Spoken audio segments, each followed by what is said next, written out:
नमस्कार, आप देख रहे हैं वीके न्यूज। मैं हूं दिवाकर विक्रम सिंह। हमारे सहयोगी हरीश के साथ आज G20 शिखर सम्मेलन की शुरुआत हो रही है और भारत मंडपम में प्रधानमंत्री के पहुंचने के बाद गतिविधियां तेज हो गई। भारत मंडपम में सभी मेहमानों के पहुंचने का सिलसिला और उसके बाद कुल 3 सेशन होंगे आज, और उन 3 सेशन में जिन मुद्दों पर चर्चा होगी वो बहुत महत्वपूर्ण है। भारत ने वसुधैव कुटुंबकम का एक भाव जो बाली के G20 शिखर सम्मेलन में आगे बढ़ाया था, वो भाव अब पूरी तरीके से परिपक्व हो चुका है और परिपक्व अवस्था में आने के बाद पहला सेशन ही वन अर्थ पर होगा। सवाल ये है कि ये जो सेशंस बांटे गए हैं कि इन घंटों में इन मुद्दों पर चर्चा होगी, बहुत महत्वपूर्ण है। और जैसा कि हमने पहले ही आपसे बताया था कि भारत का विजन पूरी दुनिया को एक साथ आर्थिक सामाजिक गतिविधियों में जोड़ने की जो भी रही है और जो भारत ने उस पर विजन दिया है, विचार दिया है, पूरी दुनिया उससे न सिर्फ कनेक्ट हुई है बल्कि उसको मानते हुए वैश्विक व्यवस्था को नया आयाम देने की कोशिश कर रही है। भारत मंडपम वो जगह है जिस पर पूरी दुनिया की नजरें टिकी हुई हैं। हम ऐसा इसलिए कह रहे हैं क्योंकि प्रधानमंत्री नरेंद्र मोदी ने अपने डीपी पर बाकायदा भारत मंडपम की तस्वीर लगा दी है।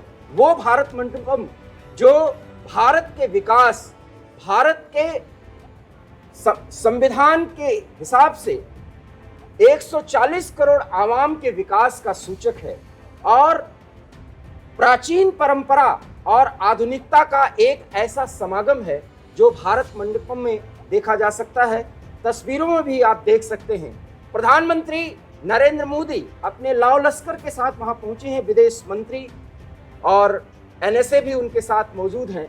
और प्रधानमंत्री वन अर्थ वन नेशन या पूरे विश्व पर बहुत कुछ बात कहेंगे भारत के दृष्टिकोण से और पूरी दुनिया उसे मानेगी। यही भारत की ताकत का वो नमूना है जिसका एहसास हम सभी 140 करोड़ के आवाम को करना चाहिए। बहरहाल हम आपको और जानकारी दें, इससे पहले हम अपने सहयोगी हरीश से पूछेंगे कि आज पूरे दिन भर की गतिविधियां क्या हैं। सर, ये जो अभी जितने भी कार्यक्रम है उनको पार्ट्स में डिवाइड किया गया है। पहला पार्ट जो है, अभी हमारा जो विदेशी मेहमान है वो 9:30 बजे से आना स्टार्ट हो जाएंगे, 10:30 बजे तक उनका वेलकम होगा और एक फोटो सेशंस होना है जो आधिकारिक तो दुनिया देखेगी फोटो सेशंस की। G20 भारत की अध्यक्षता कैसे कर रहा है, किस रुतबे के साथ भारत कर रहा है। उसके बाद पहला सेशन होगा। पहला जो सेशन स्टार्ट होना है वो 10:30 बजे से 1:30 बजे तक चलेगा। अच्छा हरीश, आप ये बताएं कि आपने कल से पूरे रात भर आप इस पर नजर रख रहे हैं, कल से लेकर आज तक में जो कुछ नई बातें आपको समझ में आई हैं G20 को लेकर के, कोई भी क्षेत्र हो, वो क्या है? G20 की सबसे बड़ी बात ये थी कि अब से पहले भी G20 की अध्यक्षता हुई है। पहले पिछले साल इंडोनेशिया ने G20 की अध्यक्षता की थी, लेकिन जिस भव्य तरीके से इंडिया ने की है वो पूरी दुनिया देख रही है। ऐसी भव्य कार्यक्रम ना तो कभी G20 की बैठकों में हुए हैं, ना G20 इस तरीके से कभी किसी देश ने किया है। G20 की अगली बैठक जो है वो दक्षिण अमेरिका के कॉन्टिनेंट में होगा और ब्राजील को उन्होंने हथौड़ा भी सौंपा है। हथौड़ा एक सिंबल माना जाता है। हाँ, सत्ता ब्राजील को ये सौंपी जाएगी जिम्मेदारी। ब्राजील ने अभी से कह दिया कि भारत की जो तैयारी है हम उसकी बराबरी कर भी पाएंगे या नहीं। हरीश, कितनी बड़ी बात, बहुत बड़ी बात। हालांकि देखो ये भी कितनी बड़ी विडंबना है कि हमारा ही देश का एक तबका ये कह रहा है कि अभी आ रहे हैं विदेशी मेहमान आएंगे, अब चांदी की थाली में खवा रहे हैं, ये करे जब देश में इतनी गरीबी है, गरीबी को देखे। लेकिन उन्हें ये समझना चाहिए कि भारत से विदेशी मेहमान आ रहे हैं तो भारत की छवि कितनी स्ट्रांग बन रही है। हमने हरीश पहले ही बताया कि परंपरा और आधुनिकता का समावेश किया गया है। मतलब हम अपनी प्राचीन परंपरा के साथ आधुनिकता को भी हम एक्सेप्ट कर रहे हैं। पूरी दुनिया विकास की राह में या उसकी जो सामाजिक आर्थिक और जो भी ताने बाने हैं उनके अपने जीवन शैली के, उसको भी हम जोड़ रहे हैं और अपने प्राचीन परंपरा का भी हम अनुसरण कर रहे हैं। ये भारत मंडपम की में जो व्यवस्था की गई है उन होटल्स में जहां पर सारे मेहमान रुके हैं वहां पर भी, जैसे कि आपने चांदी की थाली का जिक्र किया, ऐसा है नहीं कि सब कुछ चांदी की थाली में ही खिलाया जा रहा है। नहीं, एक नैरेटिव सेट किया जा रहा है, नैरेटिव विपक्ष सेट की किया जा तरफ से रहा है। नैरेटिव सेट किया जा रहा है कि देश में कहीं ना कहीं मोदी की छवि को खराब करना चाहती है विपक्ष। ये भूल जाती है कि वो देश है, G20 देश होस्ट कर रहा है, ना कि कोई पार्टी होस्ट कर रही है। खैर हरीश, ये तो विपक्ष का अपना काम है, लोकतंत्र की विडंबना भी है, लोकतंत्र की खूबसूरती है।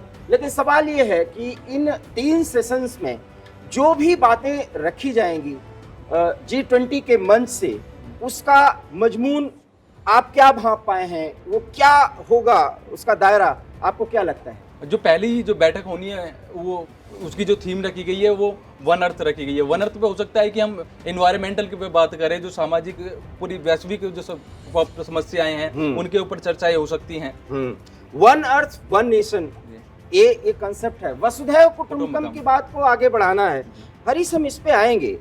हम आपसे एक बात करना चाह रहे हैं कि जो कल 52 मिनट की बातचीत हुई है प्रधानमंत्री नरेंद्र मोदी और जो बाइडेन के बीच में, इसकी खास बातें, हालांकि वीके न्यूज ने उसकी जानकारी दे दी थी, उसकी खास बातों में ये आया है कि रक्षा के क्षेत्र में बहुत आगे अब अमेरिका और भारत जा रहे हैं। किस बात की ओर इशारा कर रहा है ये इशारा कर रहा है कि आप चीन का, जो अभी तक चीन का था, चीन और अमेरिका फूटी आंख नहीं सुहाते, दोनों को पता है। तो चीन और अमेरिका, भारत की भी चीन से दुश्मनी है, शायद दोनों के रिश्ते, दोनों की सेनाएं मजबूत होंगी, तो अमेरिका भी ये चाहता है कि भारत चीन को पटक नहीं दे। वो भारत को सहयोग कर रहा है कि चीन को मात दे दे भारत। मतलब हमारे सहयोगी हरीश ने अपने रिसर्च में जो कुछ भी पाया कि किस तरह से चीन को चेक किया जाए और एशिया में शक्ति संतुलन को बहुत ही ज्यादा पूरी दुनिया की शांति के लिए व्यवस्थित किया जाए, इसलिए अमेरिका भारत पर पूरी तरीके से मेहरबान है। और ये मेहरबानी कोई उसकी कृपा नहीं है, ये उसकी जरूरत है और भारत की भी जरूरत है कि जिस तरीके से साम्राज्यवादी चीन की नजरें उसके पड़ोसियों सहित भारत पर भी लगी हुई है, यहाँ तक कि अमेरिका के इकोनॉमी को भी वो ध्वस्त कर रहा है। आज अमेरिका जानता है कि अगर कोई चीन को पटक नहीं दे सकता है हर क्षेत्र में, चाहे वो आपका इकोनॉमिकल सेक्टर हो या आप सैन्य ताकत के हिसाब से देखें, अगर कोई पटक नहीं दे सकता है वो तो हिंदुस्तान है। उनकी, अमेरिका की मजबूरी है हिंदुस्तान पर भरोसा करना। बहुत बड़ी बात आपने कही है। और हम आपको बता दें कि अभी जो जानकारी मिल रही है, जर्मनी के साथ भी जब 1-to-1 बातचीत होगी तो उसमें सबमरीन डील पर जो है दोनों फोकस करेंगे। सवाल ये है कि भारत की आर्थिक ताकत तो बढ़ ही रही है, और जैसा कि पूर्व प्रधानमंत्री मनमोहन सिंह ने भी तारीफ कर दी है, और ये विजन है, वो मनमोहन सिंह जो अर्थशास्त्री प्रधानमंत्री के रूप में जाने जाते हैं हरीश।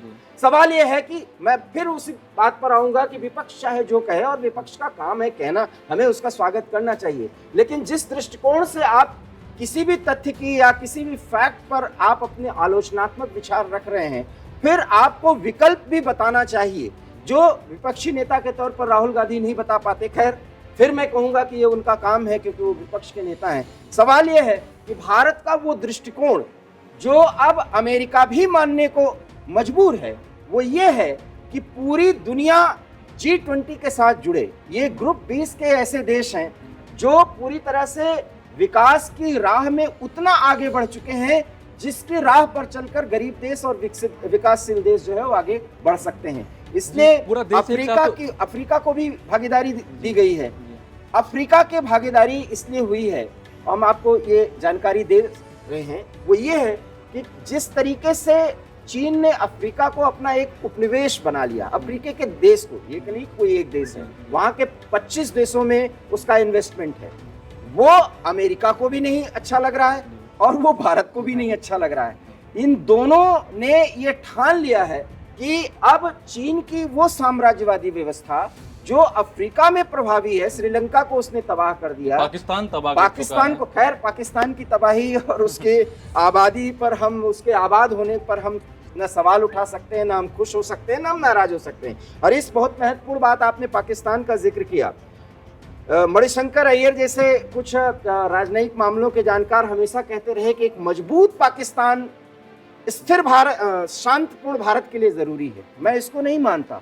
कारण यह है कि पाकिस्तान जिसकी बुनियाद ही भारत विरोध पर टिकी हो, 1947 में जब देश का बंटवारा हुआ तो वो भारत विरोध पर हुआ था, तो वो पाकिस्तान भारत से कितना संबंध बनाएगा, और आधुनिक मानकों पर उसको आगे जाना ही नहीं है। और आप ये देखिए बांग्लादेश की भागीदारी जो है इस G20 सम्मेलन में हो रही है, वो जबकि G20 का हिस्सा नहीं है बांग्लादेश, फिर भी पीएम मोदी ने शेख हसीना की बिल्कुल, लेकिन पाकिस्तान की भागीदारी नहीं है। ये तो वहाँ के आवाम को सोचना चाहिए कि उनके हुक्मरान क्या कर रहे हैं या आज तक क्या किया है। सवाल ये है हरीश, देखिए उसका दूसरा भी कारण होता है सर, जैसे कि अभी हमने शेख हसीना आई है बांग्लादेश से, अभी थोड़े दिन पहले पाकिस्तान के जो विदेश मंत्री भारत आए थे, भारत जैसे ही वो भारत लौटे, जब तक भारत में रहे उनका रुख अलग था, लेकिन जैसे ही वो पाकिस्तान में पहुंच जाते हैं उनके सुर बदल जाते हैं, वो इंडिया की तौहीन करनी स्टार्ट कर देते हैं, इंडिया को नीचा दिखाना स्टार्ट कर देते हैं।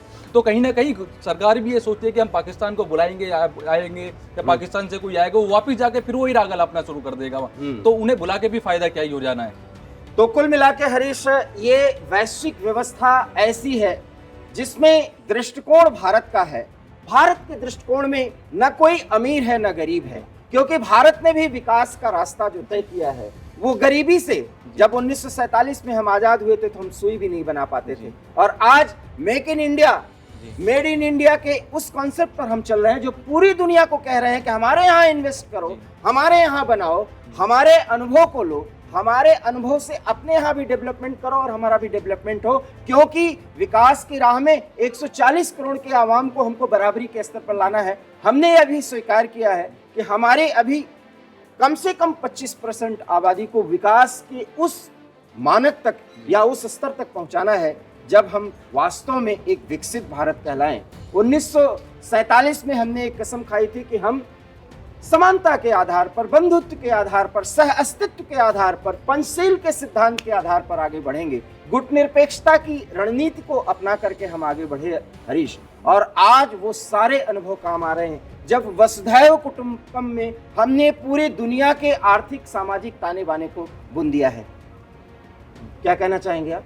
जी, इसी का नतीजा है कि आपने देखा भी होगा कि अब तक 155 देश G20 में आ चुके हैं। हालांकि इसका हिस्सा सिर्फ 20 देश होते हैं, लेकिन 125 देश आ चुके हैं। 125 देश जब इंडिया आए हैं तो इंडिया में इन्वेस्टमेंट होगा तो इकोनॉमी बूस्ट करेगी। तो उसी का नतीजा है कि 155 देश आना अपने आप में बड़ी बात होती है। बहुत बड़ी बात आपने कही है, और भारत मंडपम के जरिए अब पूरी दुनिया भारत की वो तस्वीर, भारत की वो सोच, भारत का वो दृष्टिकोण देख रही है, और आगे आने वाले 24 से 32 घंटों तक के दौरान वो देखेगी।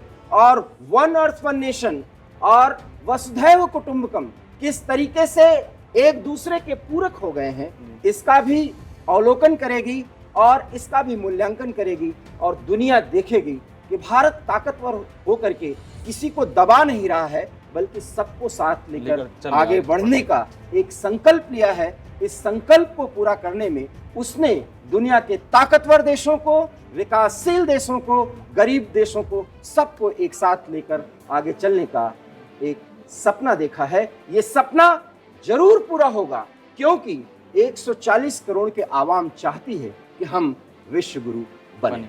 फिलहाल मुझे दीजिए इजाजत, और हमारे सहयोगी हरीश को भी, क्योंकि वो बहुत ज़्यादा रिसर्च कर रहे हैं कि G20 में हमारी प्राप्तियां क्या हैं, और आप ये रिसर्च जारी रखिए। समय समय पर हम वीके न्यूज़ के माध्यम से दर्शकों को जानकारी देते रहेंगे। इस खबर पर आपकी क्या है राय, हमें प्रतिक्रिया जरूर दीजिए। नमस्कार। वीके न्यूज़, राष्ट्र के नाम।